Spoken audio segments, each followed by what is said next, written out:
The truth behind illusions. You will attack what does not satisfy, and thus you will not see you made it up.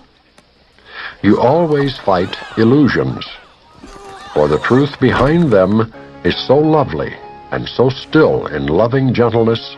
Were you aware of it, you would forget defensiveness entirely and rush to its embrace. The truth could never be attacked, and this you knew when you made idols. They were made that this might be forgotten. You attack but false ideas, and never truthful ones.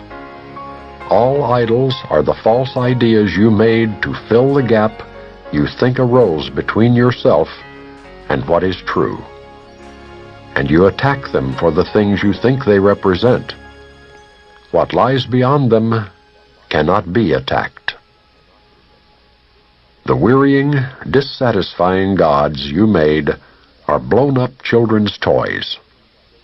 A child is frightened when a wooden head springs up as a closed box is opened suddenly, or when a soft and silent woolly bear begins to squeak as he takes hold of it. The rules he made for boxes and for bears have failed him and have broken his control of what surrounds him. And he is afraid because he thought the rules protected him. Now must he learn the boxes and the bears did not deceive him, broke no rules, nor mean his world is made chaotic and unsafe. He was mistaken. He misunderstood what made him safe and thought that it had left. The gap that is not there is filled with toys in countless forms, and each one seems to break the rules you set for it. It never was the thing you thought. It must appear to break your rules for safety, since the rules were wrong. But you are not endangered. You can laugh at popping heads and squeaking toys, as does the child who learns they are no threat to him. Yet while he likes to play with them, he still perceives them as obeying rules he made for his enjoyment. So there still are rules that they can seem to break and frighten him. Yet is he at the mercy of his toys, and can they represent a threat to him?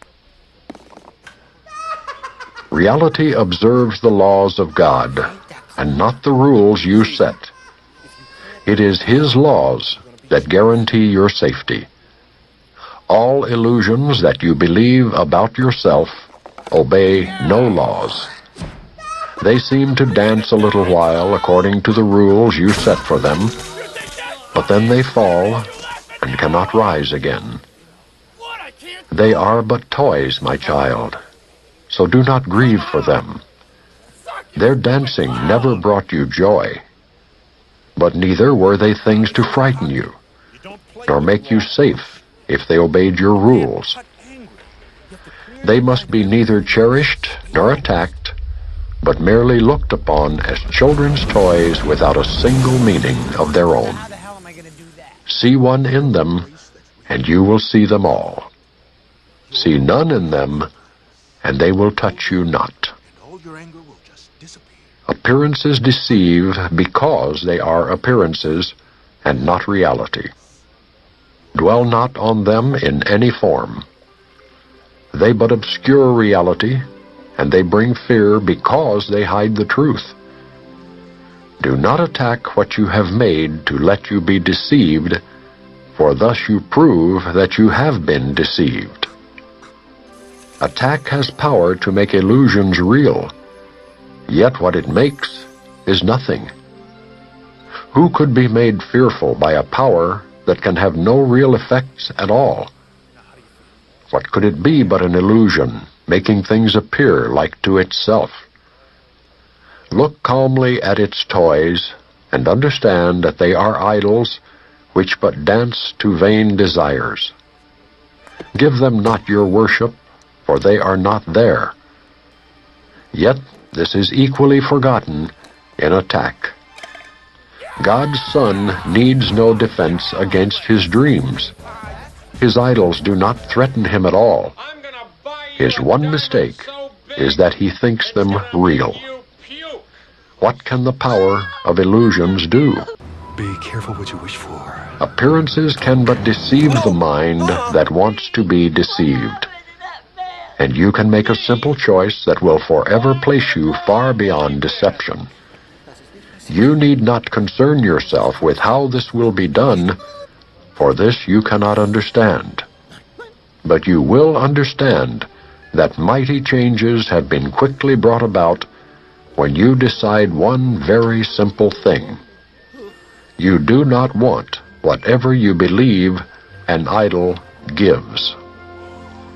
For thus the Son of God declares that he is free of idols, and thus is he free. Salvation is a paradox indeed. What could it be except a happy dream? It asks you but that you forgive all things that no one ever did, to overlook what is not there, and not to look upon the unreal as reality. You are but asked to let your will be done, and seek no longer for the things you do not want.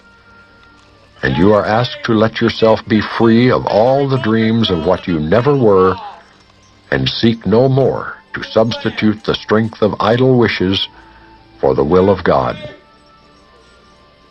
Here does the dream of separation start to fade and disappear. For here the gap that is not there begins to be perceived without the toys of terror that you made. No more than this is asked. Be glad indeed salvation asks so little, not so much. It asks for nothing in reality. And even in illusions it but asks forgiveness be the substitute for fear. Such is the only rule for happy dreams. The gap is emptied of the toys of fear, and then its unreality is plain. Dreams are for nothing, and the Son of God can have no need of them. They offer him no single thing that he could ever want.